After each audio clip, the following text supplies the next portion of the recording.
আসসালামু আলাইকুম এভরিওয়ান। আজকে আমি শাপলার ডাঁটা ভাজি করব। তো আমি শাপলার ডাঁটাটা একটু সিদ্ধ করে ভাপে নিয়েছি, একটু নিয়ে গাঢ় পানিটা একটু শুকিয়ে নিয়েছি। এবার প্যানে পরিমাণ মতো তেল দিয়ে এতে রসুন কুচি, পেঁয়াজ কুচি, কয়েকটা কাঁচামরিচ চেরা দিয়েছি আর কয়েকটা গোটা জিরা। এটা একটু ব্রাউন কালার করে ভেজে নেব।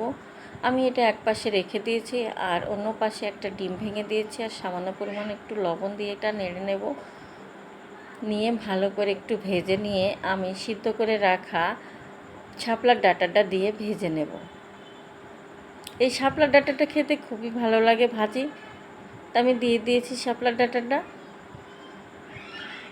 এবার স্বাদ মতো লবণ দিয়েছি আর অল্প পরিমাণ হলুদের গুঁড়া দিয়ে আমি ভাজিটা করে নেব। একটু ধীরে ধীরে করতে হবে।